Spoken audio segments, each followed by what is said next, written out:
جس کو آئی صاحب نے دعا بتلائی تھی وہ تھی لا تدرکل ابصار وہو یدرک الابصار وہو اللطیف الخبیر.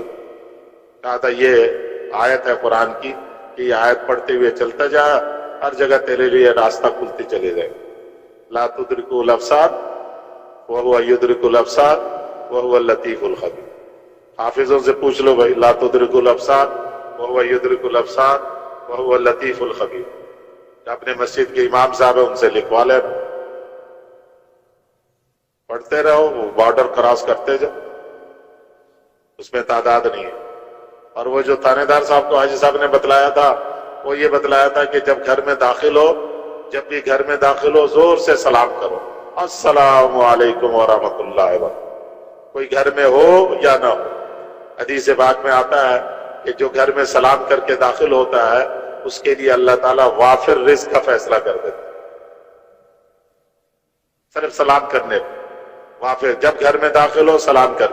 حضور نے فرمایا اگر گھر میں کوئی نہ ہو تو بھی سلام کرو، تمہارا یہ سلام فرشتے مجھے پہنچاتے ہیں اگر گھر میں کوئی نہ ہو.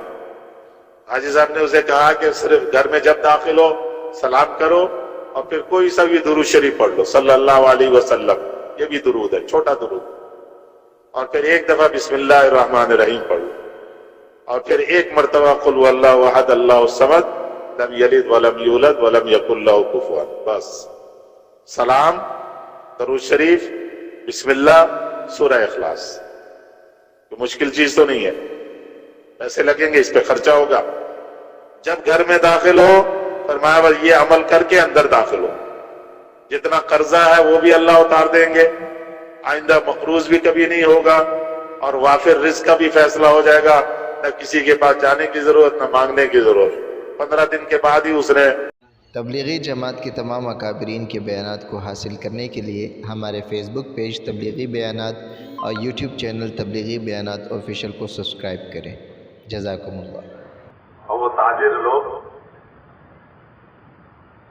وہی ان کے تجارت کا سب سے مشغولیت کا وقت عصر کے بعد سے لے کر مغرب کے بعد عشاء تک، اسی وقت سب سے زیادہ رش ہوتا ہے.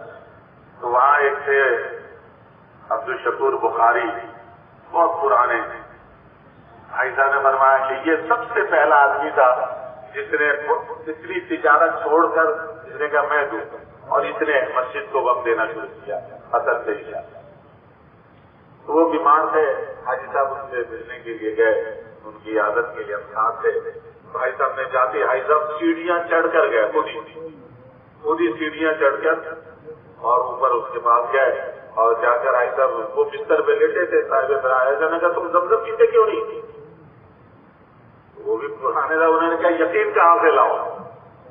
حاجی صاحب نے کہا دیکھو میں نے زمزم پیا، کرسی چھوڑ دیا، میں سیڑھی چڑھ کر تمہارے پاس آیا، تم زمزم پیا کرو، تمہارے پاس زمزم ہے. تو کہنے لگے یقین کہاں سے لاؤ؟ حاجی صاحب نے کہا چلو تم پہلے یقین کے لیے پیو کہ اللہ میں یقین بنانے کے لیے پی رہا ہوں. پہلے اس لیے پیو کہ اللہ میرا یقین بنا دے کہ زمزم سے میرے سارے کام بنیں گے.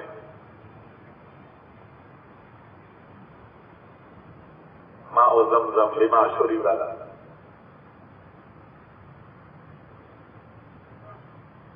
ایک محدث تھے، وہ کہنے لگے کہ میں نے دیکھا تہجد کے وقت کہ مجھے پیاس لگی حرم مکی میں، تو میں زمزم کے پاس پہنچا تو میں نے دیکھا کہ ایک صاحب چادر میں لپٹے ہوئے جو ہے کنویں میں سے پانی، زمزم کے کنویں سے اس ڈول کا زمانہ نکالا اور اس ڈول سے زمزم پیتے ہوئے چلے گئے. میں نے کہا چلو مجھے نکالنے کی ضرورت نہیں ہوگی، اس میں کچھ نہ کچھ تو بچا ہوگا، تو وہ جا کے میں پی لیتا ہوں. تو وہ جا کر جو میں نے پیا تو وہ تو ٹھنڈا میٹھا دودھ تھا. میرے سامنے تو اس نے ڈول نکالا زمزم کا، اور یہ ٹھنڈا میٹھا دودھ.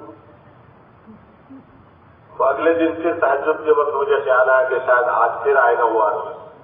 پھر میں انتظار میں رہا تو دیکھا ہاں چادر میں لپٹا ہوا ایک آدمی آیا، اور آ کر اس نے ڈول نکالا، ڈول پی کر چلا گیا. میں نے کہا چلو آج دیکھتے ہیں آج کیا ہے. کہتے جو میں نے پیا تو وہ ستو تھا، ستو گولا ہوا.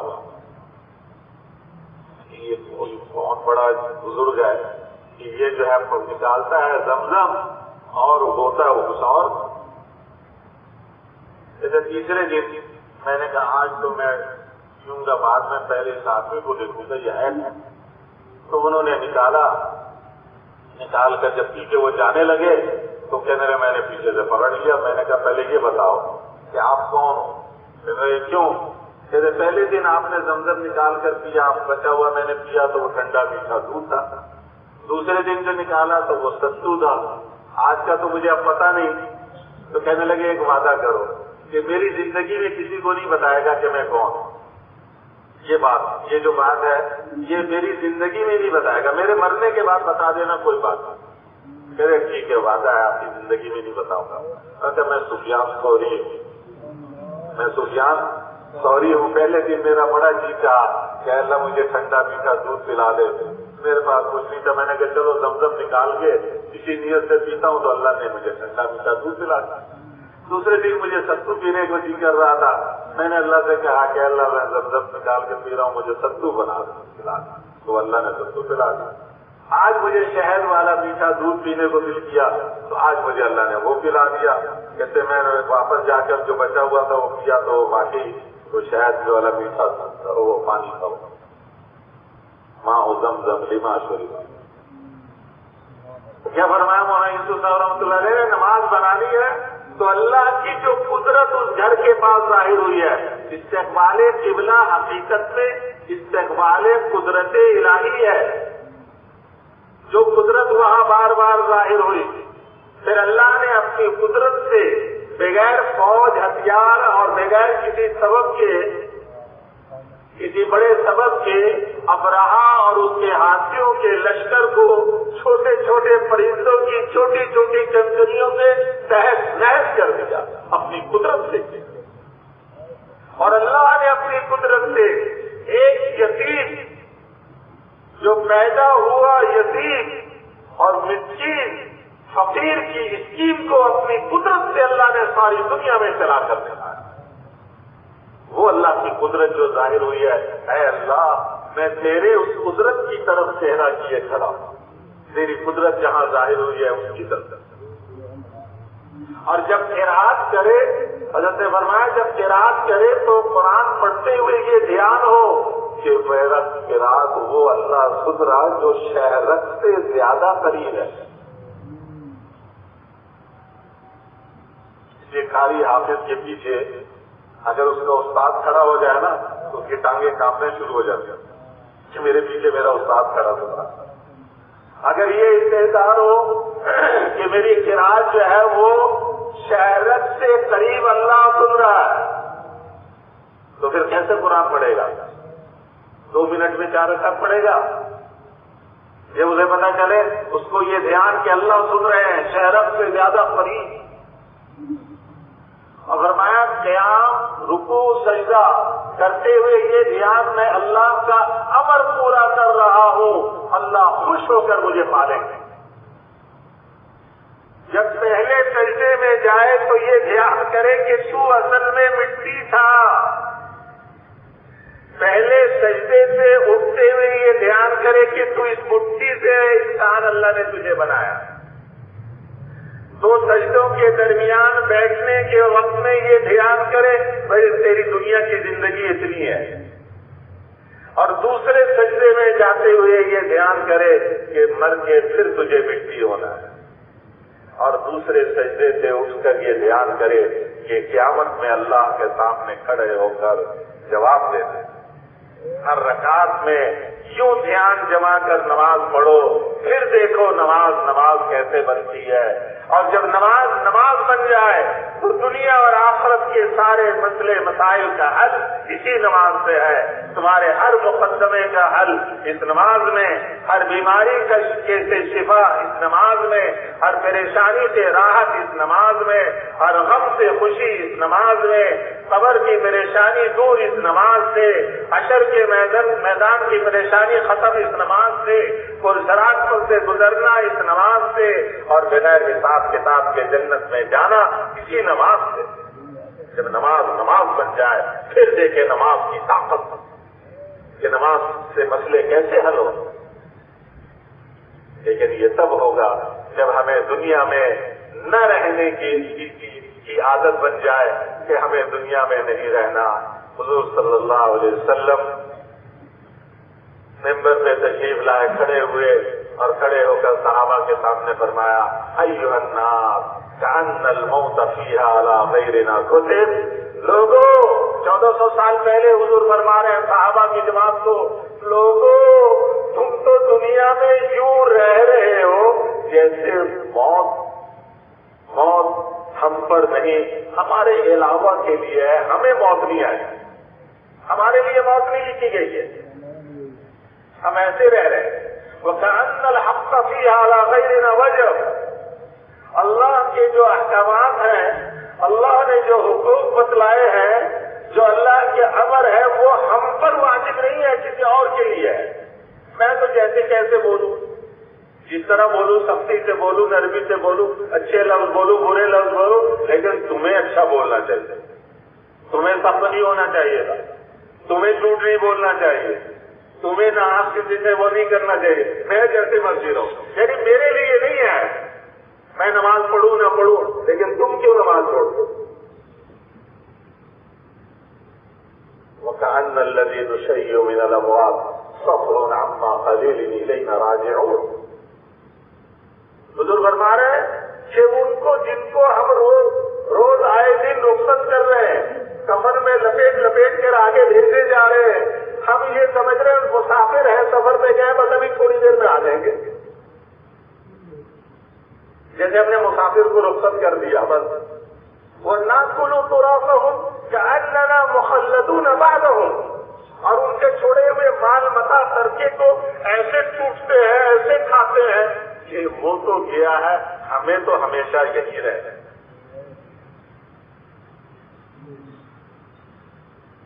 قد نسینا کل واحدہ وقد امنا کل جائحہ، ہر نصیحت کرنے والے، واز کرنے والے، بتلانے والے کو ہم نے بھلا دیا، سارے واز و نصیحتیں ہم نے بھلا دی، اور ساری مصیبتوں اور پریشانیوں سے ہم نے اپنے آپ کو معمون سمجھ لیا۔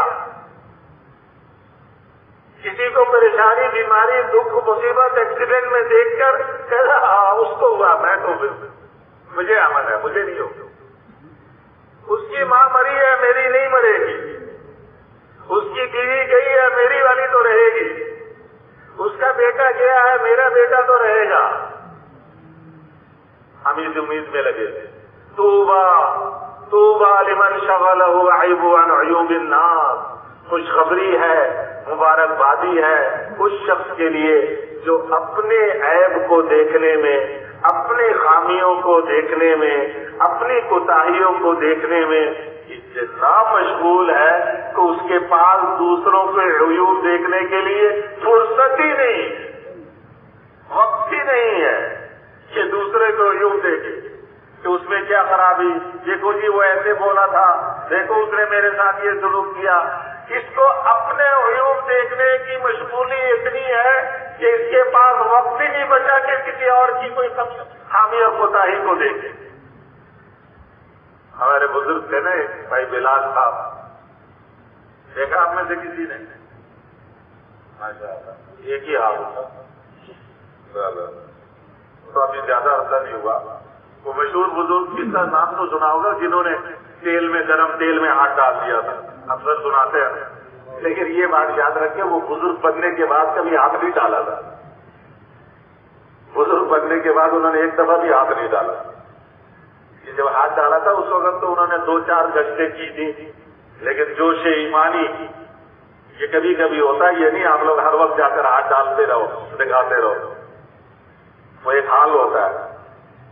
پتہ نہیں ایک شہروزہ لگا تھا یا 2 لگے تھے،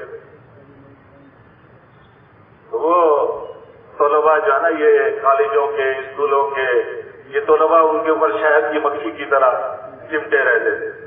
پرائیویٹ جب آتے تھے چھٹیوں میں تو تشکیل بھی ہوتی تھی مشورے سے کہ بھائی ناشتے کے بعد طلباء جو ہے ان کو بھائی دلال لیں گے مطلب، وہ ان کو ذرافت کی باتیں سنا دونوں سے تشکیل کرتے تھے۔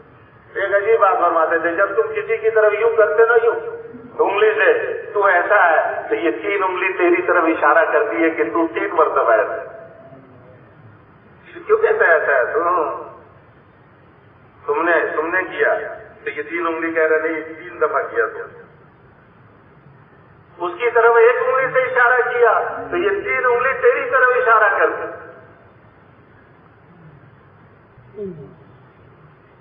اس لیے فرماتے تھے کوئی دے تمہیں گالی تو بڑھاؤ اس کی طرف مٹھائی کی تھالی. کوئی پھینکے تجھ پر دھول تو برسا اس پر پھول. جو دوسرے کے عیوب دیکھتے حضور فرما رہے خوشخبری ہے, مبارکبادی ہے اس شخص کے لیے جو اپنے عیب کو دیکھنے میں اتنا مشغول ہے کہ دوسروں کے عیوب سے وہ غافل ہو گیا.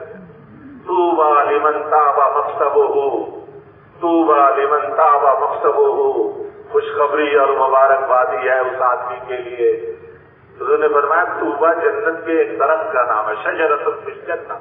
کہ 100 سال کا تیز رفتار گھوڑا اس کے سائے میں دوڑتا رہے تو اس کا سایہ ختم نہ ہو, وہ ہے طوبہ.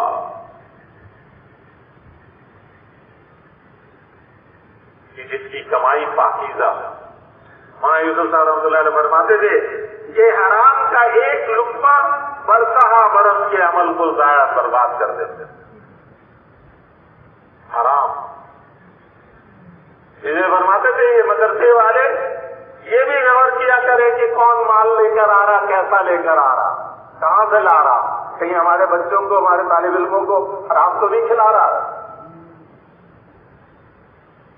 ہمارے رائبٹ میں شدہ کے ساتھی تھے, قبائل کے بڑے سردار تھے ملک صاحب.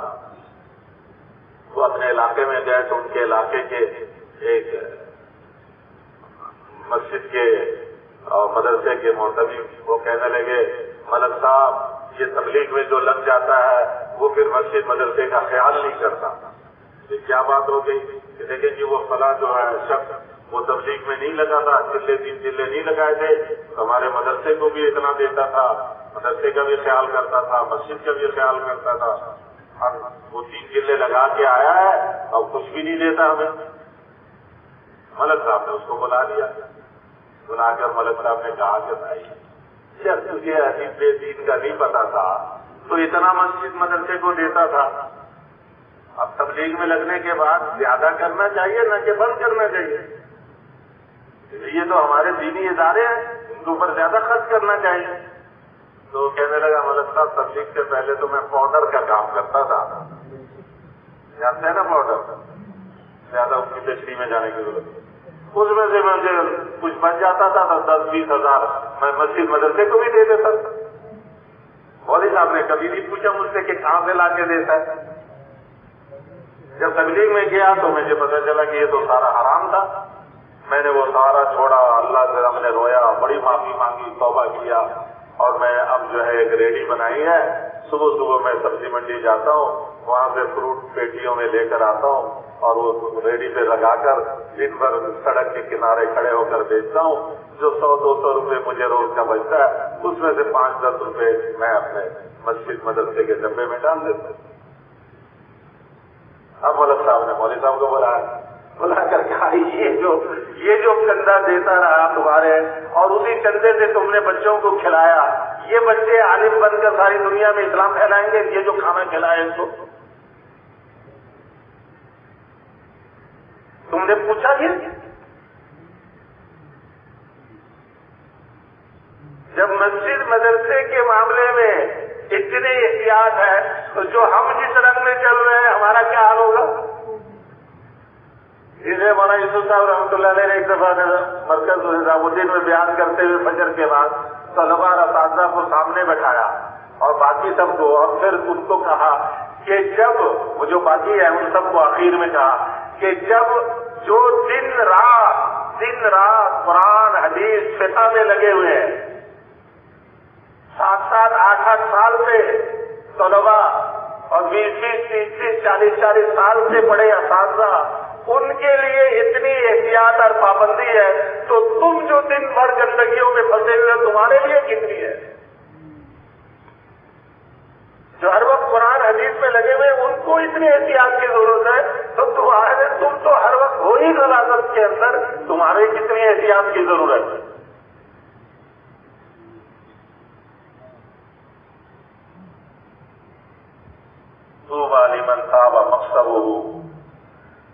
خوشخبری ہے اس کے لیے جس کی کمائی پاکیزہ ہو، وہ صلوحت سریرتہ، اور اس کے جو پوشیدہ اعمال ہے نا، جو خفیہ اعمال ہے، وہ نیک ہو، جو چھپ کر کرتا ہے، جو عمل چھپ کر کرتا ہے وہ نیک اعمال ہو، نیکی والے ہوں، صالح اعمال ہوں۔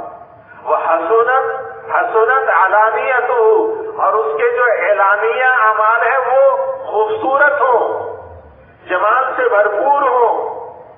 یہ نہیں ملنگوں کی طرح جناب داڑھی بکھری ہوئی ہے، ایک پانچہ اوپر ہے ایک پانچہ نیچے ہے۔ مولانا محمد احمد صاحب رحمۃ اللہ علیہ بہاولپور والے فرماتے تھے کہ ہم تبلیغ میں ملنگ نہیں بنانا چاہتے، تم انسان بنانا چاہتے۔ حضور صلی اللہ علیہ وسلم کی ہر ادا میں حسن ہے، جاذبیت ہے، خوبصورت ہے۔ حضور کی شکل سے داڑھی بناؤ تو لوگوں کے قلوب کھینچیں گے، حضور کے اعتبار سے لباس پہنو دل کھینچیں گے۔ ایک شخص آیا، مشکات کی حدیث ہے کہ بال بکھرے ہوئے تھے، حضور نے فرمایا بھائی کوئی ہے کہ اس کے بال دھلوا دے، بال کو دھلوا دے۔ ایک آیا پہلے کچیلے کپڑے پہنے ہوئے، حضور نے فرمایا بھائی کوئی ہے کہ اس کے کپڑے دھلوا دے۔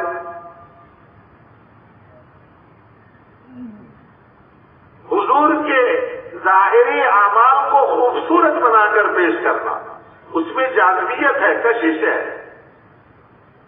ہم یورپ میں جا رہے تھے، جرمنی میں جا رہے تھے، تو ایک جگہ آئی صاحب کو لے کر ہم رکے، جو ہے سنجے کے لیے آئی صاحب کو رکنا تھا سروس اسٹیشن پہ، تو ایک گاڑی پیچھے سے آ کے رکی ہمارے، اس میں ایک مرد ایک عورت، کہنے لگے کہ بھئی ہمارا جو ایگزٹ تھا نا نکلنے کا کوئی 100-150 کلومیٹر پیچھے تھا، لیکن تمہیں دیکھ کر ہمارا دل تمہاری طرف کھینچا چلا جا رہا تھا، ہم اپنے نکلنے کی جگہ کو چھوڑ کر تمہارے پیچھے پیچھے چلتے رہے کہ جہاں رکیں گے پھر ان سے ملیں گے۔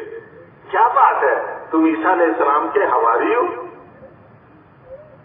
وہ کہنے لگے میاں بیوی، مرد عورت سے بڑی عمر کے درمیانی عمر۔ ہمارے ساتھی نے کہا کہ نہیں، ہم عیسیٰ علیہ السلام کے حواری نہیں ہیں، عیسیٰ علیہ السلام کی ہم بہت تعظیم کرتے ہیں، ان کی بہت عزت کرتے ہیں، ہم آخری نبی حضرت محمد صلی اللہ علیہ وسلم کے حواری۔ یہ تم لوگوں نے سفید لباس کیوں پہنا ہے؟ اور یہ جو تمہارے بڑے، یہ کوئی خاص ہے کہ ان کو دیکھ کر بس دل کرتا ہے کہ ان کے پیچھے چلتا جائے آدمی؟ کیا بات ہے؟ انہوں نے کہا ہمارے نبی کو یہ لباس پسند تھا، اس لیے ہم یہ لباس پہنتے۔ سنت، حضور کی سنت میں کشش ہے، لوگوں کے دل کھینچے چلے آئیں گے، لوگوں کے دل کھینچے چلے آئیں گے۔ وہاں یوسف صاحب رحمۃ اللہ نے فرمایا کہ گشت کیا اور گشت کر کے جا کر جو ہے گورنر صاحب کو اٹھا کر لے آئے، گورنر صاحب کو مسجد میں لے آئے۔ اب مسجد میں لا کر دل میں بڑا خوش ہو رہا کہ گورنر صاحب تبلیغ میں لگ گئے نا، اب تبلیغ خوب چمکے گی۔ حضرت نے فرمایا ارے وہ گورنر بنا یا نہ بنا، تیرا یقین بگڑ گیا، اس گورنر سے تبلیغ چمکے گی۔ تبلیغ تو روشن دل اور چمکدار دل سے چمکتی ہے، جس کا دل روشن ہو، جس کا دل چمکدار ہو، اس سے تبلیغ چمکتی۔ ہم دلوں کو روشن کرنا چاہتے ہیں، دلوں کو اللہ کی عظمت اور کبریائی سے، اللہ کی صفات سے منور کرنا چاہتے ہیں۔ فرمایا کہ روشن دل والا، منور دل والا جہاں سے گزرتا چلا جائے گا، پیچھے لوگوں کے قلوب کھینچے چلے آئیں گے، اس کے پیچھے سے۔ اس پر آئے ایک قصہ سناتے تھے کہ مالی ایک افریقہ کا ملک ہے، وہاں سے ایک جماعت چلی، وہ جماعت بڑی مشقتوں سے چلی، راستے میں ان کے پاسپورٹ گم ہو گئے اور پیسے سارے وہ لٹ گئے، بڑے مشقتوں کے بعد وہ جماعت پہنچی پاکستان۔ انہوں نے کہا کچھ بھی ہو جائے ہمیں تو جانا ہے پاکستان۔ پہنچ گئے، مہینوں میں جا کر پہنچے وہ جماعت۔ فرمایا حاجی صاحب نے کہ ہم نے اس جماعت کی تشکیل کر دی گجرانوالا تشکیل کی، پہلی تشکیل، پتلے پتلے لمبے لمبے، پکا ان کے سب کے رنگ افریقہ کے لوگ، رنگ والے۔ کہتے گجرانوالا اتر کے اسٹیشن سے تو مرکز جانے کے لیے ایک بازار سے گزر کر پھر مرکز جانا پڑتا تھا۔ جب وہ اسٹیشن سے اترے، ایسا فرماتے تھے کہ ایسی جماعت آج تک نہیں ملی کہ وہ اسٹیشن سے اتر کے جب اس بازار سے گزر کر مرکز جا رہے تھے تو جو ان کو دیکھتا جاتا تھا دکاندار وہ اپنے دروازے گراتا جاتا تھا، دروازے بند کرتے کرتے پیچھے اس جماعت کے پورا ایک مجمع وہ مرکز میں پہنچ گیا۔ فرمایا کہ لوگوں کے دل کھینچے ان کی طرف، تو ظاہری شکل صورت کے اعتبار سے ایسے نہیں تھے۔ اللہ کے رسول کی جاذبیت، روشن دل، حضور کی سنت، یہ ہے دلوں کو کھینچنے والی۔ اس لیے فرمایا حسنت علانیتہ واستقامت طریقتہ، اور اس کا راستہ سیدھا ہو، ٹیڑھے راستے سے اپنے آپ کو بچائے۔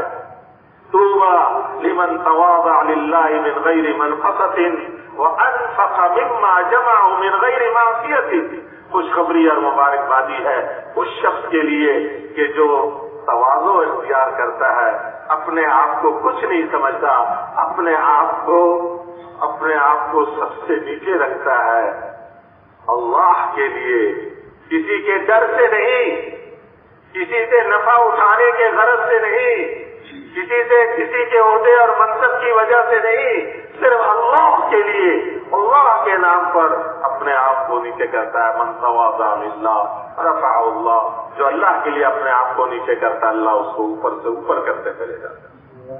اور جو مال اس نے گناہ کے بغیر کمایا ہے، اس مال میں سے خرچ کرتا ہے، اس شخص کے لیے خوشخبری ہے، اس کے لیے مبارکبادی ہے۔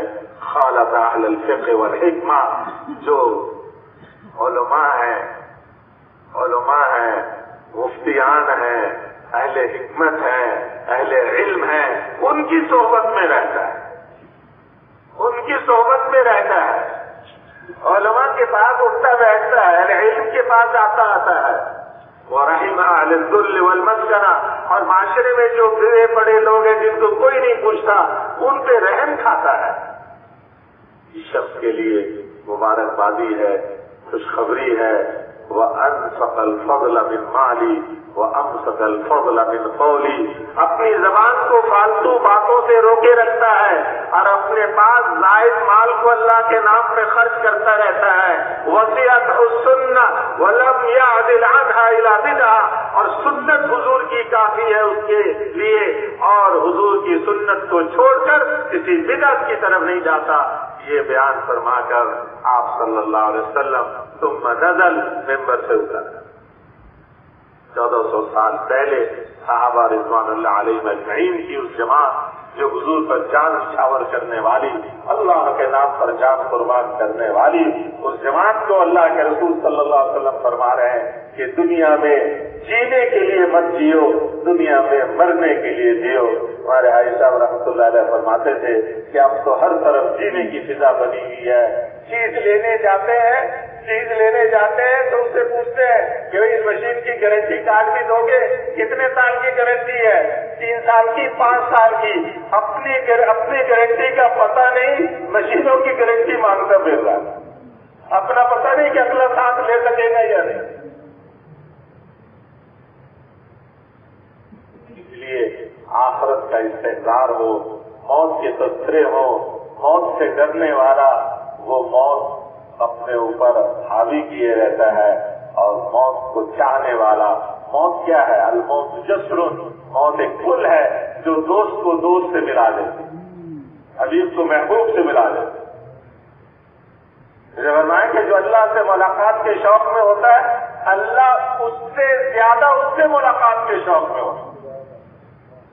ایسا نے فرمایا مولانا الیاس صاحب رحمۃ اللہ علیہ کے وقت میں کوئی ساتھی ان کا مر رہا ہوتا تو مولانا الیاس صاحب پاس آ کر اس سے باتیں کرتے تھے کہ اچھا حضور کو سلام پہنچانا، حضرت بکر کو بھی سلام پہنچانا، فلاں کو سلام پہنچانا، فلاں کو سلام پہنچانا، ہر ایک کو جو ہے نام ہے۔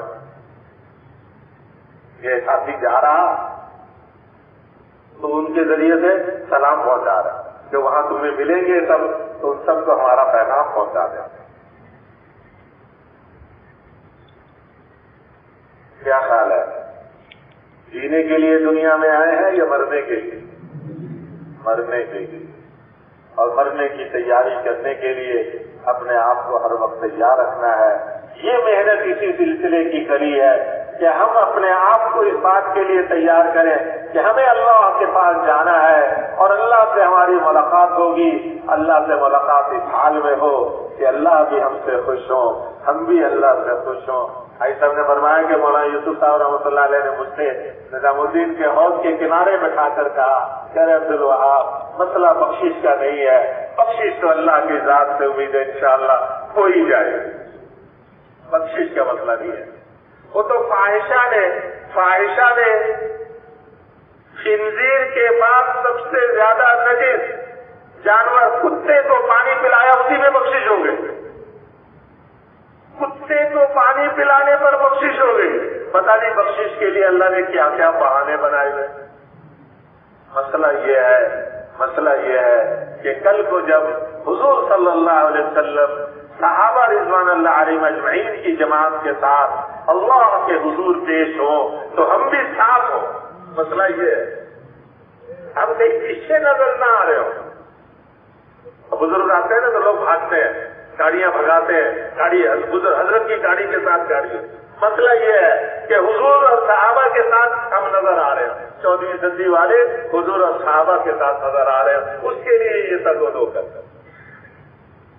حضور صلی اللہ علیہ وسلم کی امت میں ہونے کے ناطے اللہ کی طرف سے ہم پر کرم اور فضل ہوا کہ اللہ نے وہ محنت جس محنت کے لیے پہلے انبیاء علیہ الصلوات والتسلیمات کو چن کر اللہ بھیجتے تھے، آپ کے ختم نبوت کی برکت میں اللہ نے آپ کی پوری امت کو، ہر مرد کو، ہر عورت کو، ہر بوڑھے کو، جوان کو، حاکم کو، محکوم کو، پڑھے لکھے کو، ان پڑھ کو، عالم کو، غیر عالم کو، ہر بچے کو، بچی کو، ہر بیمار کو، صحت مند کو، ہر بینا کو، ہر نابینا کو، ہر طاقتور کو اور کمزور کو، اللہ نے مال والے کو اور فقیر کو، اللہ نے حضور صلی اللہ علیہ وسلم کی اس محنت کے لیے، آپ کی مقصد کے لیے، آپ کے فکر کے لیے، آپ کی بے چینی کے لیے، آپ کے درد کے لیے، آپ کے گڑھن کے لیے اللہ نے چنا ہے، اور اپنے حبیب کے ذریعے سے آپ کے مقصد اور فکر اور محنت میں پوری کی پوری امت جو آپ پر ایمان لے آئی، آپ کے کام میں اللہ نے شریک کیا، اللہ نے کیا۔ ہم اپنی چھوٹی چھوٹی چیزوں میں لگے رہے اور اس اصلی کام کو ہم نے کام نہیں بنایا۔ مولانا یوسف صاحب رحمۃ اللہ علیہ اپنی ایک دعا میں فرماتے ہیں، اے اللہ، حضور صلی اللہ علیہ وسلم کی محنت کو اپنی محنت نہ بنانا ہمارا وہ جرم عظیم ہے کہ جس جرم عظیم کے نتیجے میں ساری دنیا جرائم اور معاصی سے بھر گئے، اے اللہ پوری امت کے اس جرم عظیم کو معاف کر دے۔ امت سے یہ جرم ہوا، جرم نہیں جرم عظیم ہوا کہ ہم نے حضور کے کام کو کام نہیں بنایا۔ ہم اپنی تجارت کو تجارت سے اپنا کام سمجھا، ہم نے اپنی ذمہ داری کو اپنا کام سمجھا، اپنی ملازمت کو، اپنی ڈاکٹری کو، اپنی انجینئرنگ کو، اپنی پروفیسری کو، اپنی ٹیچری کو اپنا کام سمجھا۔ اگر نہیں سمجھا تو حضور کی محنت کو اپنا کام نہیں سمجھا۔ بچایا وقت ہے، چلو یہ بھی کر لو، ایسا نہیں ہوا کرتا کام۔ دکاندار کا ہے کہ چلو تھوڑی دیر کے لیے دکان بھی کھول لو، تو دکان نہیں چلا کرتا۔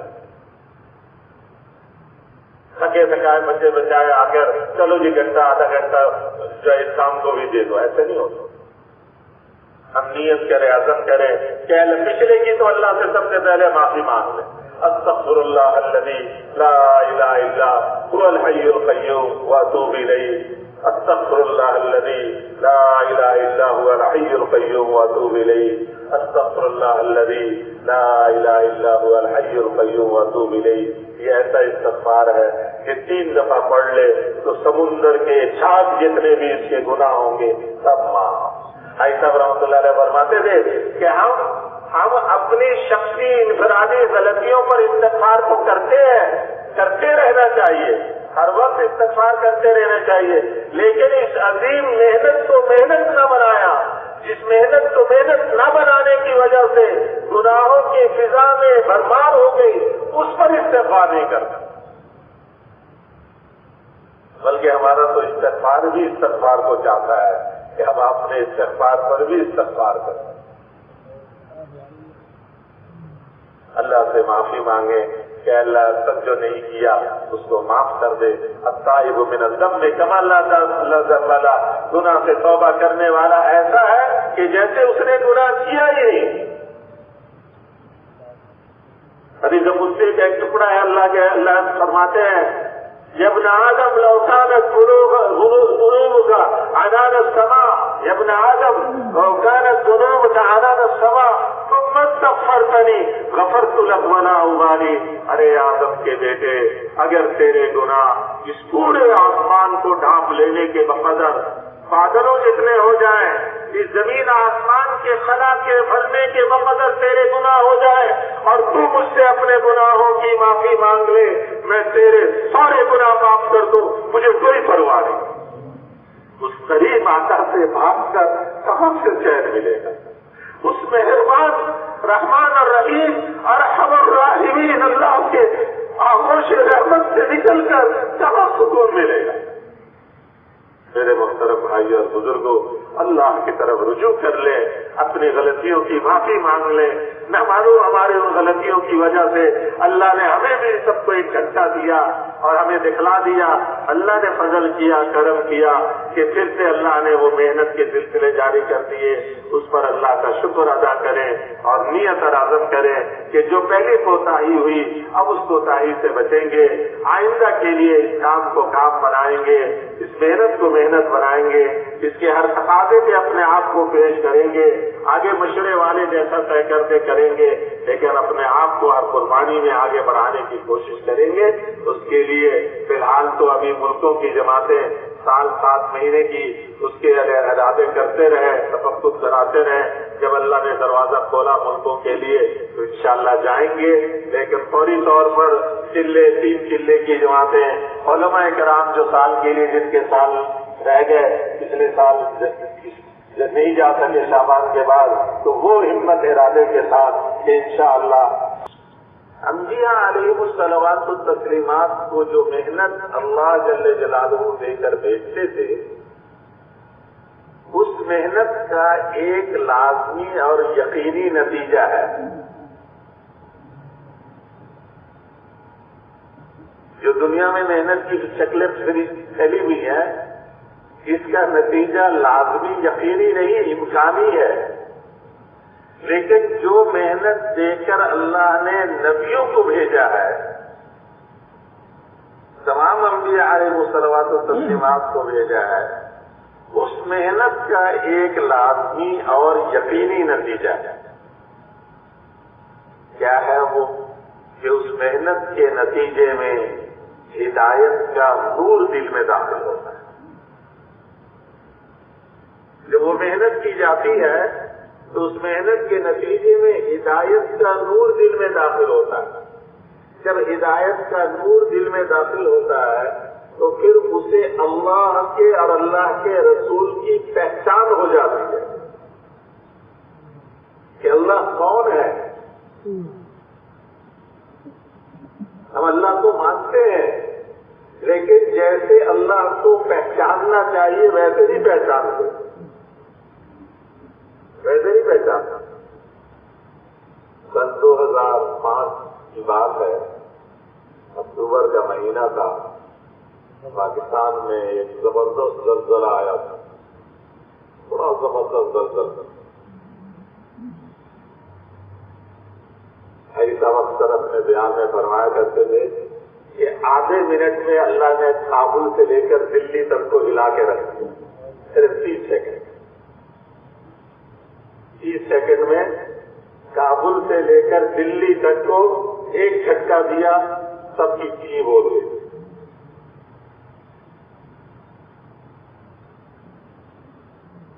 وہ بٹگرام اور وہ گڑھی حبیب اللہ اور کشمیر باغ، یہ سارے علائی حاجی صاحب رحمۃ اللہ علیہ سارے علاقوں میں پھرے، کن چیزوں میں لگے ہوئے، اس زلزلے کے بعد فوراً نکلے۔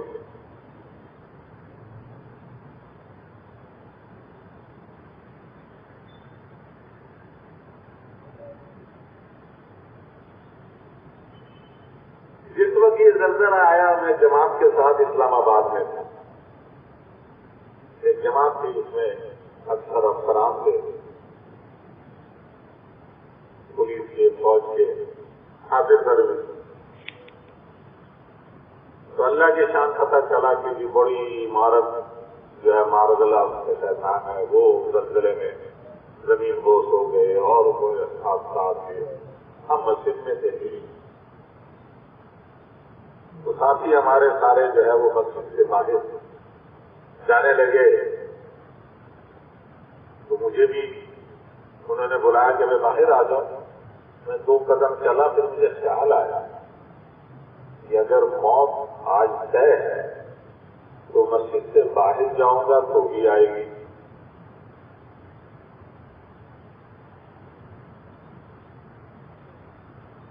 اور مسجد کے اندر رہوں گا تو بھی آئے گی۔ تو اللہ کے گھر میں موت آئے، اس سے بڑی بات کیا ہو سکتی ہے کہ میں اللہ کے گھر میں ہی رہوں۔ سر یہ واقعہ پھر بعد میں سناتا ہوں۔ ہمارے رائے گنج میں ظہر کی نماز ہو رہی تھی اور ظہر کی نماز میں زلزلہ آ گیا، ایسا زور کا زلزلہ تھا کہ وہ 2005 والا جو زلزلہ تھا اس مسجد میں، اس میں تو پنکھے صرف یوں ہل رہے تھے، یہ اس سے بھی شدید تھا کہ ایسا لگتا تھا جیسے چھت مسجد کی جو ہے وہ نیچے ابھی آئی کب آئی۔ دوسری رکعت کے سجدے میں، تو جو سجدے میں سر رکھے دوسری رکعت میں تھے تو جو ہے سر یوں ہو رہا تھا، زمین فرش جو ہے۔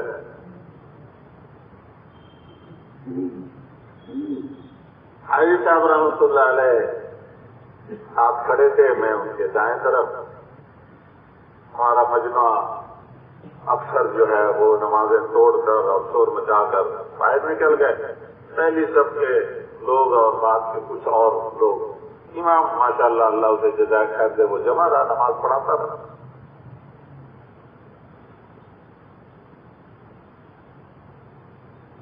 تو تھوڑے سے مجمع جو رہ گیا نماز امام کے پیچھے نماز پڑھنے میں، نماز سلام پھیری تو حاجی صاحب مجھ سے فرمانے لگے کہ میری جان ہماری نماز ہو گئی، کیونکہ کچھ مکبر جو تھے وہ بھی بھاگ گئے، چھوڑ چھاڑ تکبیر کہنے والے، مائک میں تو نماز ہوتی نہیں ہمارے رائے میں نے کہا جی ہماری تو ہو گئی، یہ شور کرنے والے جو ہیں ان کی نہیں ہوئی۔ بھائی صاحب مجھ سے فرمانے لگے کہ کیا ہو رہا تھا یہ؟ میں نے کہا جی زلزلہ آیا ہوا۔ اچھا، لوگوں کو جان پہ پڑی تھی اور بھائی صاحب کو پتہ ہی نہیں کہ زلزلہ آیا ہوا تھا، یہ زمین ہل رہی ہے۔ ایسی نماز۔ دوسرے ہمارے مولانا نذر الرحمان صاحب، وہ امام کے پیچھے کھڑے تھے، سلام پھیرنے کے بعد ساتھ والے ساتھی سے کہا یہ شور کی آواز کس چیز کی؟ یہ 2 بزرگ ایسے تھے کہ جنہیں انہی کے زلزلہ آیا ہوا ہے، اور بھی ہوں گے۔ خیر حاجی صاحب رحمۃ اللہ علیہ نے مجھ سے فرمایا کہ جاؤ جا کے مجمع کو بتاؤ کہ بھی کیا کریں آپ۔ میں چلا گیا مجمع سے، میں نے کہا کہ بھائی پہلے تو خاموش ہو جاؤ، مسجد میں شور کرنا یہ کوئی اچھی علامت نہیں ہے، مسجد میں اونچی آواز سے بولنا کہ حضور صلی اللہ علیہ وسلم اور صحابہ کے یہاں نہیں تھا۔ حضرت عمر تو اگر اس زمانے میں ہوتے تو سب سے زیادہ جو ہے نا تبلیغیوں کی پٹائی ہوتی، بیان ختم ہوتا ہے سب سے شور کرتے ہیں مسجد، 2 شخص اونچی آواز میں بات کر رہے تھے مسجد نبوی میں۔ عمر نے بلا کر کہا کہاں کے ہو؟ فلاں جگہ۔ میں کہ اگر باہر کے نہ ہوتے، یہاں کے ہوتے تو درے مار مار کے تمہارے چہرے کا رنگ بدل جاتا۔ حضور کی مسجد میں اونچی آواز سے باتیں کرتے۔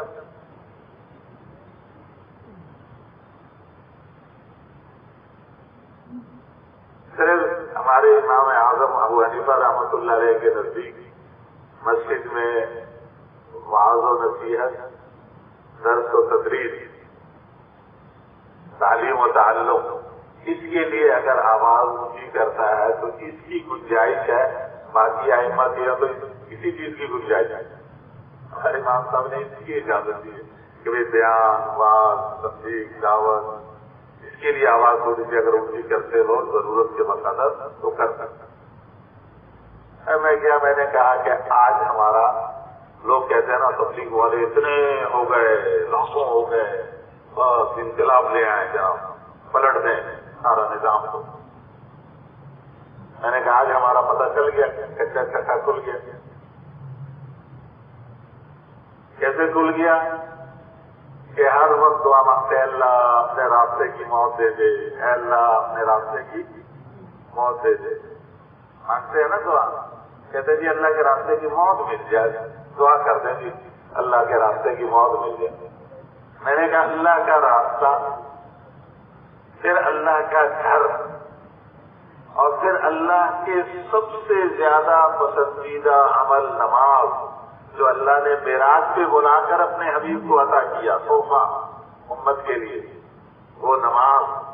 پھر نماز میں وہ عمل، وہ رکن کہ جس میں بندہ اللہ کے سب سے زیادہ قریب ہے، سجدہ. اور اس سجدے میں اللہ سے ملاقات کا وقت آیا تو دوڑ لگا کے بھاگ گئے. میں نے کہا پتہ چل گیا نا ہم کتنے پانی میں. کیوں کہ اللہ سے ملاقات کا بھی شوق نہیں پیدا. ہمارے عائشہ صاحب رحمۃ اللہ علیہ کے بقول ہر طرف جینے کی فضا بنی ہوئی ہے. سارے تماشے، کھیل تماشے، سب جینا ہے. ہمیں تو جینا ہے. انبیاء مرنے کی تیاری کروانے کے لیے آتے ہیں علیہ الصلوۃ کہ ہمیں مرنا ہے. حضور صلی اللہ علیہ وسلم فرما رہے ہیں اکثروا ذکر حازم اللذات ای الموت، لذتوں کو توڑنے والی چیز موت کو کثرت سے یاد کرو. موت کو یاد کرو، آخرت کو یاد کرو. آپ نے فرمایا دنیا دار من لا دار لہ، دنیا اس کا گھر ہے جس کا آخرت میں کوئی گھر نہیں. وہ مال من لا مال لہ، اور یہ دنیا اس کا مال ہے جس کا آخرت میں کوئی مال نہیں. وہ یجمع من لا عقل لہ، اور اس کو جمع کرتا وہ پھرتا ہے جس کے پاس کوئی عقل نہیں.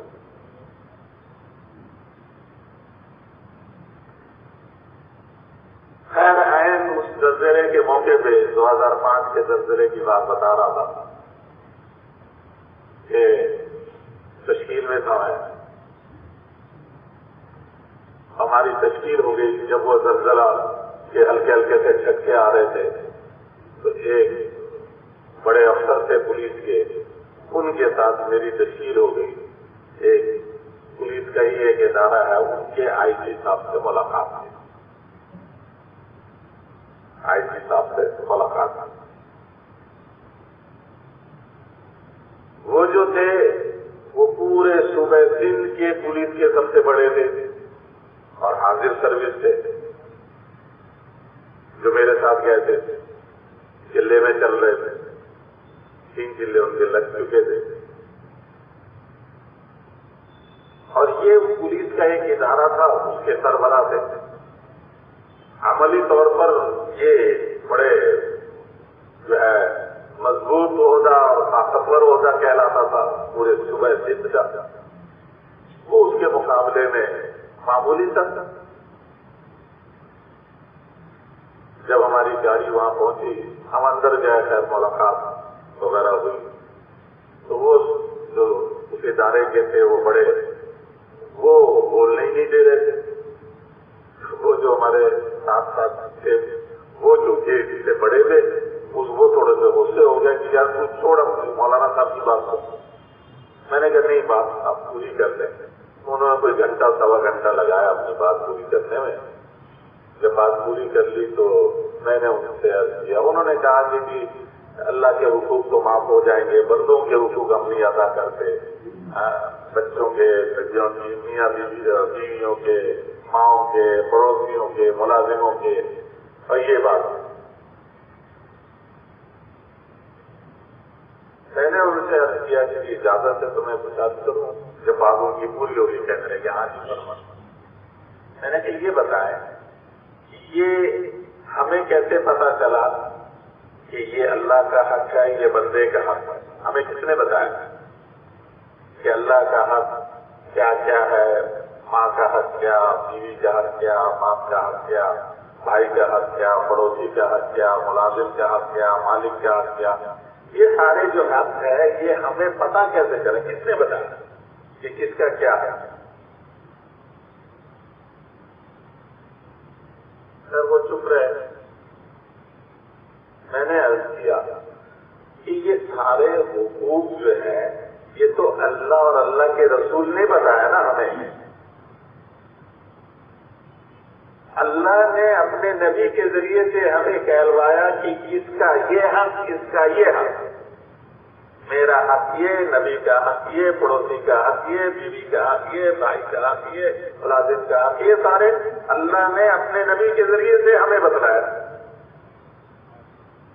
اگر کوئی ماں کا حق نہیں ادا کر رہا ہے تو یہ ماں کا حق ادا نہ کرنا تو بات کی بات ہے، یہ تو اللہ کا حق نہیں ادا کر رہا کہ اللہ نے کہا ماں کا یہ حق ہے، اس نے اللہ کی بات نہیں مانی۔ اگر کوئی اپنے بھائی کو حق نہیں دے رہا تو یہ اللہ کی بات نہیں مان رہا، اللہ نے کہا تھا بھائی کو یہ دو۔ کوئی اپنے ملازم کے ساتھ نہیں کر رہا بھلائی تو اللہ کی نافرمانی کر رہا، اور اللہ کے نبی کی بھی کر رہا کہ نبی نے بتایا کہ اللہ نے کہا ملازموں کے ساتھ ایسے رہو، اپنے غلاموں کے ساتھ ایسے رہو۔ انہوں نے تو جانوروں تک کے لیے بتلایا کہ جانوروں کے ساتھ ایسے رہو، اپنی سواریوں کے ساتھ ایسے رہو، اونٹ پہ اتنا بوجھ لا دو، اتنا مت لا دو، اس سے زیادہ وزن مت ڈالو جانوروں پہ۔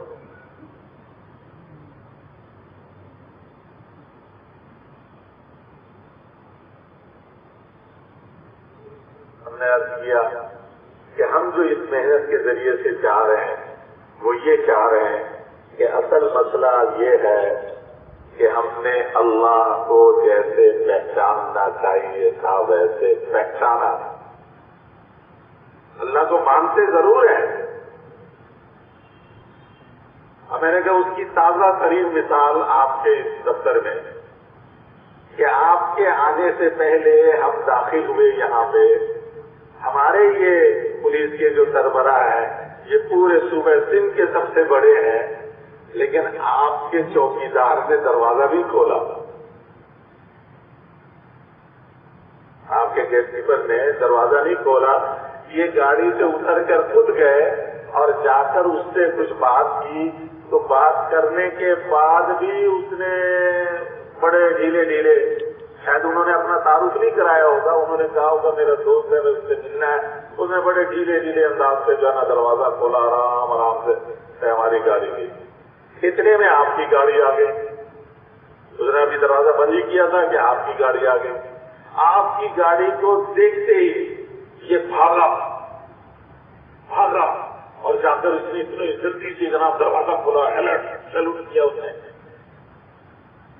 کہ وہ سندھ کے پولیس کے بڑے سربراہ کو پہچانتا نہیں تھا، اس کے اختیارات کو نہیں جانتا تھا، آپ اس کے مقابلے میں کتنے نیچے ہیں، لیکن آپ کو پہچانتا ہے، آپ کے اختیارات کو جانتا ہے، اس لیے دروازہ کھولا۔ میں نے کہا آج مسئلہ صرف یہ ہے کہ ہمیں اللہ کے اختیارات کا پتہ ہی، اللہ کی طاقت اور قدرت کا ہمیں استحضار نہیں، ہمیں ہتھیار اور پولیس اور فوج پر ناز ہے، لیکن اللہ کی طاقت، اللہ کی قدرت، اللہ کا غلبہ، کائنات کے ذرے ذرے کے خالق، ہر ذرے کے مالک، کائنات کے اکیلے تنہا تصرف کرنے والے اللہ، وحدہ لا شریک لہ ولا مثل لہ ولا ند لہ ولا والد لہ ولا ولد لہ ولا صاحب لہ، جو اکیلے ہے، یکتا ہے، کوئی اس جیسا نہیں، کوئی اس کا مثل نہیں، کوئی اس کا ساتھی نہیں، کوئی اس کا شریک نہیں، کوئی اس کا باپ نہیں، کوئی اس کا بیٹا نہیں، کوئی اس کی بیوی نہیں، وہ القادر المقتدر، جسے اپنے ہر چیز پر خوب قدرت، السمیع البصیر، ذرے ذرے کی آواز کو سننے والے، ہر چیز کو دیکھنے والے، العلیم الخبیر، جس کو ہر چیز کا علم ہے، ہر چیز کی جسے خبر ہے، وہ اللہ المحیی والممیت، زندگی اور موت اس کے قبضے قدرت میں ہے، جسے چاہتا ہے موت دیتا ہے، جسے چاہتا ہے جلاتا ہے۔ المعز والمذل، عزت کے سارے خزانے اس کے پاس ہیں، ذلت کے سارے اسباب اس کے پاس ہیں، جسے چاہے ذلت کے گڑھے سے نکال کر عزت کی چوٹی پہ پہنچا دے، اور جسے چاہے عزت کی چوٹی سے نکال کر ذلت کے گڑھے میں ڈال دے۔ بقول ہمارے مولانا جمشید صاحب رحمۃ اللہ علیہ کے، دن کو تھا وزیر اعظم، رات کو ہوا اسیر اعظم۔ اسیر کہتے ہیں قیدی کو، دن میں تو تھا سب سے بڑا وزیر، اور رات کو ہوا سب سے بڑا قیدی، راتوں رات قیدی بن گیا۔ اللہ آپ کرتے ہیں، اکیلے کرتے ہیں، اللہ کسی کے کرنے میں کسی کے محتاج نہیں ہے۔ ہم نے اللہ کو کما حق کو پہچانا ہی نہیں، جانا ہی نہیں، اللہ کے قدرت کو، اختیارات کو نہیں جانتے، اپنے مالک کے اختیار کو جانتے ہیں، اس لیے اس کی نافرمانی نہیں کرتے۔ اللہ کے اختیار کو جانتے تو کیسے اس کی نافرمانی کرتے؟ بچہ سامنے ہو چھوٹا، حالانکہ وہ کچھ نہیں کر سکتا، تو پھر بھی گناہ سے سب سے چونکتا ہے، اور وہ اللہ جو سب کچھ دلوں کے حال کو بھی جانتے ہیں، اس سے گناہ سے اس کے منع کرنے پر گناہ سے نہیں رکتا۔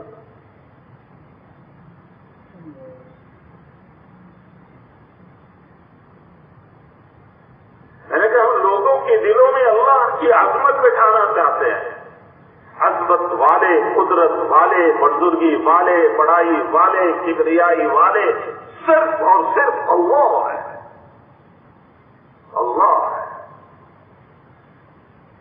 اگر اس کے دل میں اللہ کی عظمت آ گئی تو پھر وہ اللہ کے چھوٹے بڑے کسی امر کو چھوٹا بڑا نہیں سمجھے گا، کہے گا اللہ کا امر ہے یہ، تو میں اپنی ماں کے ساتھ بدسلوکی کیوں کروں؟ اللہ کا امر یہ ہے تو میں نماز کو کیوں چھوڑوں؟ اللہ کا امر یہ ہے تو میں پھر جھوٹ کیوں بولوں؟ اللہ کا امر ہے کہ دھوکہ مت دو تو میں پھر لوگوں کو دھوکہ کیوں دوں؟ اللہ کا امر ہے، امر الہی ہے، کیونکہ الہ کو اس نے جان لیا۔ تمام انبیاء علیہ الصلوات والتسلیمات کو جو محنت دے کر اللہ تعالیٰ نے بھیجا ہے، اس محنت کا سب سے پہلا بول، اس محنت میں سب سے پہلی آواز وہ ہے لا الہ۔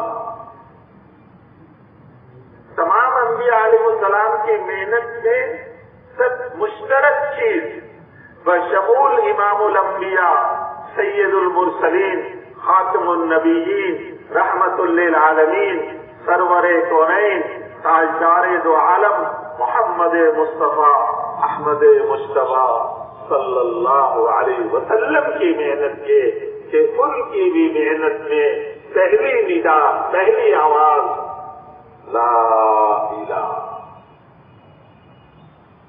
انسانی محنت کی شکلیں مختلف چیزوں پر ہیں، انبیاء علیہ السلام کی محنت کا میدان انسانی قلوب ہے، انسانوں کے دل ہیں، انسانوں کے دل۔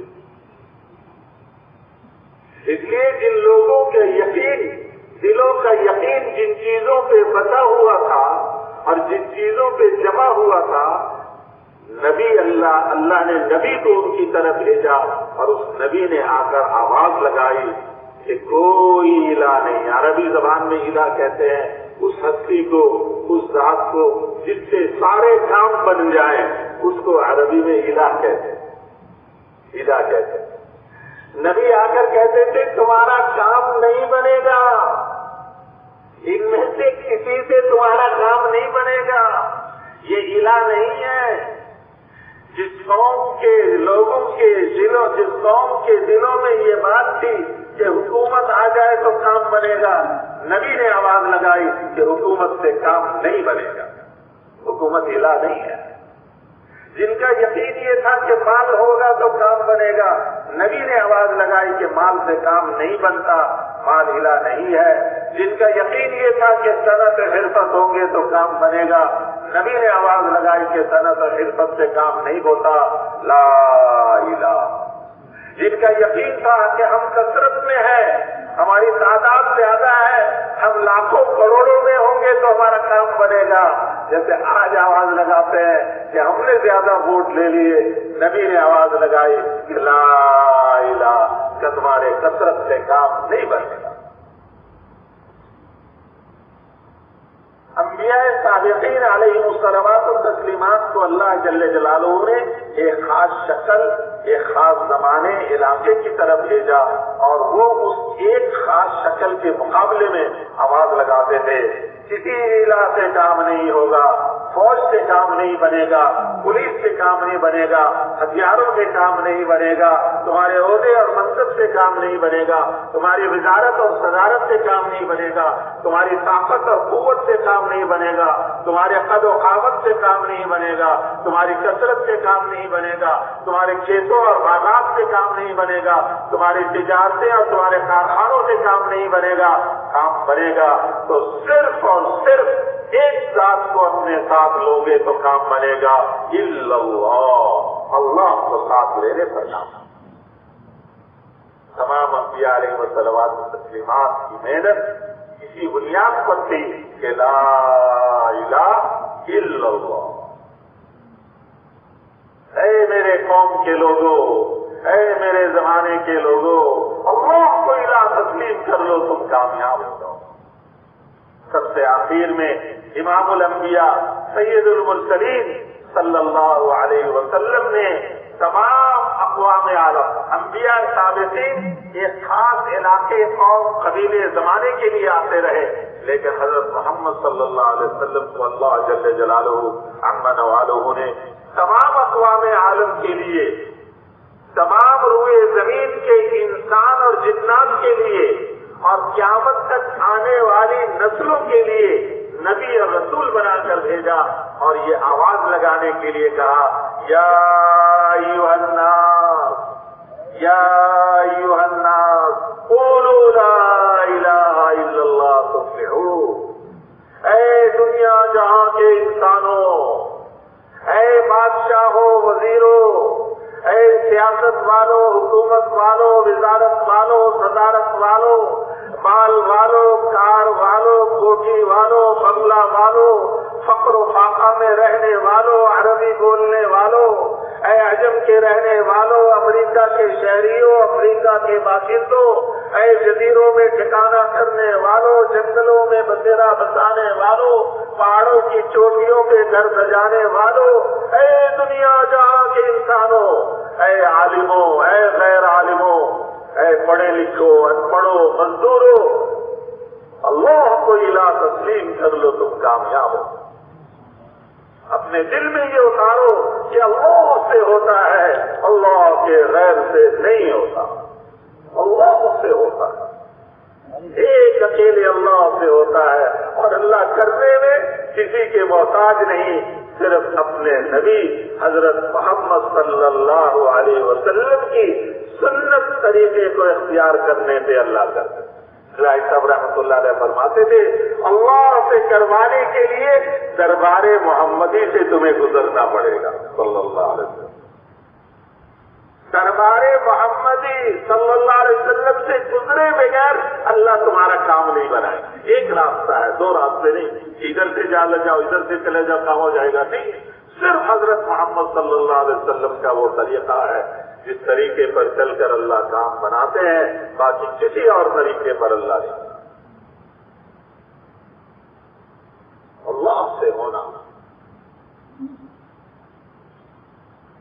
ایک بڑے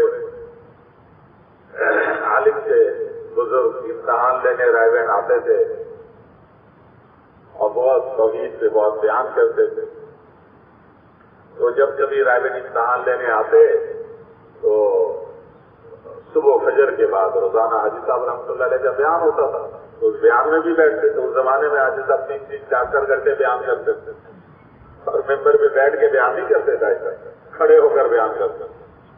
بیان کرتے کرتے مجمع میں گھس جاتے تھے، مائک کہیں رہ جاتا تھا، حاجی صاحب کہیں چلے جاتے تھے۔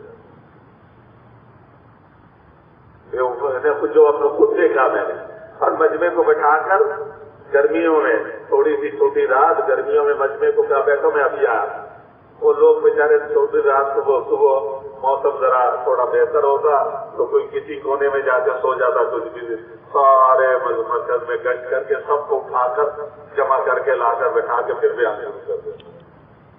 بیان کے دوران گشت بھی کرتے تھے، بیان بھی چلتا تھا، اور جب دھوپ نکل آتی تو ہمارے تو پیٹ جل رہے ہوتے تھے، حاجی صاحب کے چہرے پہ دھوپ، کیونکہ کوئی چھت وغیرہ تو نہیں تھی، باہر شہر میں بیان کرتے تھے، چہرے پہ دھوپ لگ رہی، بیان کیے جاتا۔ خیر وہ بزرگ بڑے عالم لکھنے کے، وہ بیان میں اہتمام سے بیٹھتے تھے۔ جب واپس گئے تو وہاں جا کر کہنے لگے جمعے کی تقریب ہے، یار میں تو صرف اتنا ہی کہتا ہوں کہ مردے سے کوئی کام نہیں ہوتا، مردے کچھ نہیں کرتے، مردے کوئی کام نہیں کرتے، تو تم سارے میرے خلاف ہو جاتے تھے۔ اور وہ جو رائبٹ میں ہے عبد الوہاب، وہ تو کہتا ہے زندوں سے بھی کوئی کام نہیں ہوتا ہے، اس کے پیچھے ہزاروں پھر رہے ہوتے ہیں۔ میں تو اتنا ہی کہتا ہوں مردے سے نہیں ہوتا، وہ تو کہتا ہے جبریل امین سے لے کر چیونٹی تک کسی سے کچھ نہیں ہوتا، بس اللہ سے ہوتا ہے، ایک اللہ سے ہوتا ہے۔ اللہ کرتے ہیں اپنے ارادے سے کرتے ہیں۔ اس لیے حاجی صاحب رحمۃ اللہ علیہ فرماتے تھے کہ وہاں یوسف صاحب رحمۃ اللہ علیہ نے فرمایا کہ ہمارے تو اصل نمبر ہی ہمارا ہے کلمہ نماز۔ اس امت کا تو نعرہ یہ تھا کہ پڑھ کلمہ سیکھ نماز، پڑھ کلمہ سیکھ نماز، یہ تھا اس امت کا نعرہ۔ ہمارا اصل نمبر ہے کلمہ نماز۔ کلمے والا یقین اپنے دل میں اتارو اور نماز سے سارے کام بنانے کا طریقہ سیکھیں۔ نماز بنے تو سارے کام بنتے ہیں، اور نماز نہ بنے تو کوئی کام نہیں بنتا۔ نماز تو نماز بنتا۔ ہمارے مفتی زین العابدین صاحب رحمۃ اللہ علیہ قرآنوں میں بیان فرما رہے تھے، فرمایا عجیب بات کہ نماز تب بنتی ہے، نماز تب بنتی ہے کہ جب جن چیزوں کو چھوڑ کر نماز کے لیے آئے ہیں ان تمام چیزوں کے خیالات کو بھی چھوڑ کر نماز میں رہیں، اب نماز بنتی۔ ہمارے جو دوسرے امیر تھے حاجی بشیر صاحب رحمۃ اللہ علیہ، مولانا احسان الحق صاحب کے والد، تو ان سے مفتی صاحب فرمانے لگے، میں پاس ہی کھڑا تھا، کہنے لگے بشیر صاحب مولانا یوسف صاحب رحمۃ اللہ علیہ نے جو ہمیں نماز سکھائی ہے نا، کہ اللہ اکبر کہتے ہی ساری چیزیں ذہن سے غائب ہو جاتی ہیں۔ ہمارا حال کیا ہے کہ اللہ اکبر کہتے ہی ساری چیزیں جو غائب شدہ ساری چیزیں ہمارے پاس آ جاتی ہیں۔ اور فرمایا وہ جو نماز سکھائی ہے وہ دوسری نماز کا اثر ہے کہ سر تکیے پہ رکھتے ہی نیند آ جاتی ہے۔ ایسی مشق ہو گئی ہے نماز میں ساری چیزوں سے غائب ہونے کی۔ کہ مولانا یوسف صاحب رحمۃ اللہ نے فرمایا کہ نماز کو نماز بنا لو، کلمے کا یقین دل میں اتار لو، کلمے والا یقین تب اترے گا جب اس کلمے کے بول کو اللہ سے ہوتا ہے، اللہ کے غیر سے نہیں ہوتا، اور اللہ جل جلالہ حضرت محمد صلی اللہ علیہ وسلم کے طریقے سے کیا کرتے ہیں، حضور کی زندگی کو اختیار کرے گا، اس کو نمونہ بنا کر چلے گا، تب اللہ کریں گے۔ اس کے یقین کو اپنے دل میں اتارو، اور یہ تب اترے گا جب اس کو اتنا بولو اللہ سے ہونے کو اللہ کے غیر سے نہ ہونے کو، حضرت محمد صلی اللہ علیہ وسلم کے طریقے سے ہونے کو، اور حضرت محمد صلی اللہ علیہ وسلم کے طریقوں کے علاوہ سے نہ ہونے کو، اتنا بولو اتنا بولو اتنا بولو اور اتنا سنو اتنا سنو، اور پھر تنہائی میں بیٹھ کر تھوڑے سے وقت کے لیے غور کرو، جو بول میں بول رہا تھا، جو بول میں سن رہا تھا، خود میرے اپنے دل میں کتنی وہ بات اتری ہے، اور پھر رو رو کر اللہ سے اس کی حقیقت کو مانگو، جتنا کہ دل دماغ روح پر بس اللہ شاید اللہ شاید، اب یہ یقین بنے گا اللہ سے ہونے کا یقین۔ فرمایا ہم اللہ سے ہونے کو کہتے تو ہیں، سنتے بھی ہیں، لیکن تنہائی میں بیٹھ کر نہیں سوچتے۔ ہمارے ایک ساتھی کہنے لگے کہ میں بڑے زور شور سے بھائی صاحب کی اس بات کو دو، ایک جگہ نوجوان بیٹھے تھے اور میں کہہ رہا تھا اللہ کرتے ہیں، اللہ کا غیر کچھ نہیں کرتا، کوئی چیز کچھ نہیں کرتا، کوئی فرشتہ نہیں، کوئی جن نہیں، کوئی انسان نہیں، کوئی بادشاہ نہیں، بڑے زور سے، نہ سانپ سے کچھ ہوتا، نہ بچھو سے کچھ ہوتا، نہ شیر سے ہوتا، اللہ سے ہوتا ہے۔ کہتا میں بڑے زور شور سے لگا ہوا تھا اور صوفے پہ بیٹھا ہوا تھا کسی جگہ پہ، ایسے کہنے لگا کہ ایک دم سے بات کرتے کرتے اوپر سے ایک چپکلی گری، جو ہی چپکلی گری میں اچھل کے چانس اوپر کے کرتے، میں نے کہا بس پتہ چل گیا کہ یہ ساری بس یہاں کی بات تھی، یہاں تو اتری نہیں۔ چپکلی یوں ٹپ کر کے پاؤں کے پاس گرے، وہ سارے جو بیٹھے ہوئے تھے وہ بھی اچھل پڑے۔ ایک چھوٹی سی چڑیا یہاں آ جائے نا، یہاں بھی ایک دم سے بس گڑ بن جائے۔ ہمارے بول ابھی صرف یہاں تک ہے، بس یہاں اس کو اتنا کہنا کہ یہاں سے یہ یہاں پہنچ جائے، بس ایک بارش، بس اگر اپنے ایک بارش پہ نہیں پہنچا تو جو میرے سے 3 ہاتھ دور ہے اس کے وہاں کیسے پہنچے گا؟ یہ اپنے لیے جو کچھ میں کہہ رہا ہوں یہ سب سے پہلے اس کے لیے، ادھر ہو، یہاں ہو، اسے ہمیں اتنا بولنا ہوگا، اتنا بولنا ہوگا۔ بولنا سننا، مولانا صاحب رحمۃ اللہ علیہ فرماتے ہیں کہ بولتے تو ہیں، سنتے ہیں، لیکن تنہائی میں بیٹھ کر سوچتے نہیں ہیں، غور نہیں کرتے کہ جو بول رہا تھا تو بھی ہے یا نہیں۔ یہ پتہ کب چلے گا کہ جب مجھ پر کوئی حال آیا تو اس حال میں میں اللہ کی طرف بھاگا یا اللہ کے غیر کی طرف بھاگا۔ کہہ تو میں رہا تھا کہ میں اللہ کی طرف اللہ کی طرف اللہ کی طرف، ہر حال میں اللہ کی طرف، ہر چیز میں اللہ کے امر کو دیکھو، لیکن جب مجھ پر کوئی مسئلہ آیا تو میں نے کیا کیا اب پتہ چل جائے گا۔ ایک صحابی بیمار ہے، حضور صلی اللہ علیہ وسلم تشریف لاتے ہیں، فرمایا اٹھ نماز پڑھ، نماز میں شفا ہے، اٹھ نماز پڑھ، نماز میں شفا ہے۔ ہم بیمار کو کیا کہیں؟ نہیں اس کو ابھی ہلاؤ نہیں، اس کو ہلاؤ نہیں۔ حضور فرمانے اٹھ نماز پڑھ، نماز میں شفا ہے۔ ہم اس کو نماز سے بچا رہے ہیں، جس نماز میں حضور شفا بتلا رہے ہیں اس نماز سے اس کو روک رہے ہیں، یعنی جو تکلیف ہوگی، ارے تکلیف نماز سے دور ہوگی۔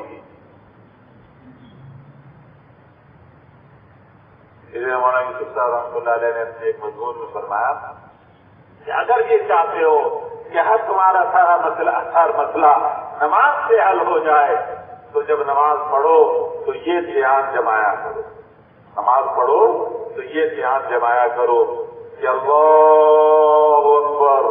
جب اللہ اکبر کہا تو 2 چیزیں ہیں، ایک ہاتھ اٹھ رہا ہے،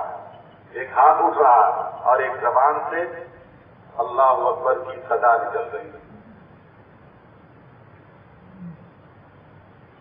ہاتھ کے اشارے سے بھی بتلا رہے ہو کہ اللہ کا سارا غیر جو ہے کچھ نہیں کرتا، وہ سب پیچھے ہے، اللہ اکبر، سارے غیر پیچھے، اللہ بس۔ اور زبان سے بھی کہہ رہے ہو کہ اللہ سب سے بڑے ہیں، اتنے بڑے اللہ کہ اپنے ایک عمل سے ساتوں زمین اور آسمان بنا دیا، پانی کے بلبلے کو کھاڑ کر زمین بنا دی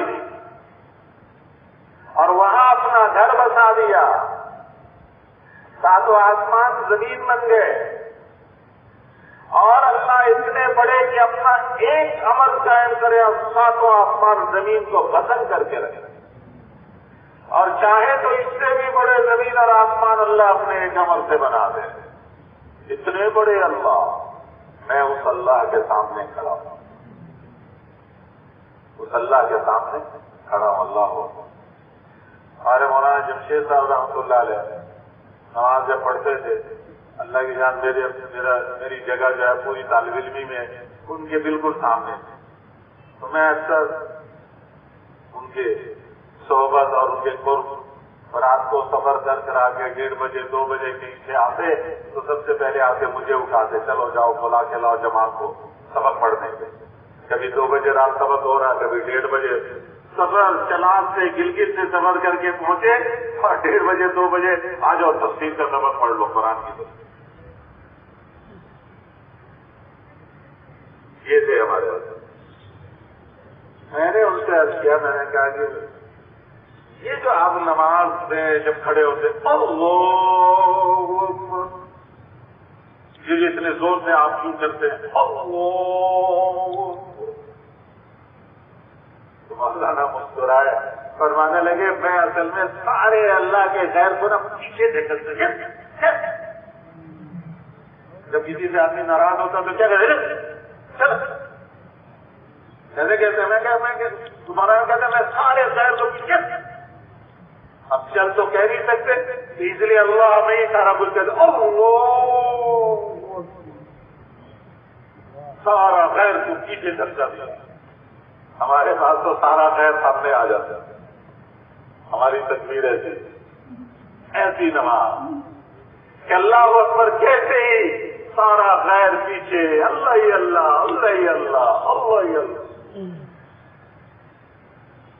اور فرمایا یوسف صاحب رحمۃ اللہ علیہ نے نماز کو نماز بنانے کے لیے یہ دھیان جماؤ کہ یہ جو میں نے قبلے کی طرف منہ کیا ہے وہ بیت اللہ کا وہ کمرہ کالے پردے والا، وہ جو مٹی گارے کا، حقیقت میں وہ کمرہ نہیں، اس کمرے کے پاس اللہ کی جو قدرت کے کرشمے بار بار ظاہر ہوئے، میں اس قدرت الہی کی طرف منہ کیے کھڑا ہوں۔ کیا قدرت ظاہر ہوئی کہ اللہ نے پہلے وہاں پہ پانی میں بلبلا بنا کر پھاڑ کر زمین بنا دی، اپنی قدرت، پھر اپنی قدرت دکھائی، وہاں اپنا گھر بنوایا، پھر اپنی قدرت دکھلائی کہ اسماعیل علیہ السلام اور حاجرہ علیہ السلام کو بغیر سامان اور ساز و سامان اسباب کے وہاں پہ پال کے دکھایا اپنی قدرت سے، پھر اپنی قدرت سے اللہ نے وہ چیز وہاں پہ نکال دی جس میں ہر مسئلے کا حل بتلا دیا۔ ماء زمزم لما شرب له، زمزم جس مقصد کے لیے پیو گے وہ پورا ہو۔ بیمار کے لیے پیے تو شفا ملے، بھوک کے لیے پیے تو بھوک دور ہو، پیاس کے لیے پیے تو پیاس دور ہو، دنیا کی مصیبت دور کرنے کے لیے پیے تو دنیا کی مصیبت دور ہو، بیوی چاہیے تو پیے زمزم، اولاد چاہیے تو پیے زمزم، رزق چاہیے تو پیے زمزم، ماء زمزم لما شرب له۔ حضرت عبداللہ ابن مبارک رحمۃ اللہ علیہ، امام بخاری رحمۃ اللہ علیہ کے استاد ہیں، وہ جب زمزم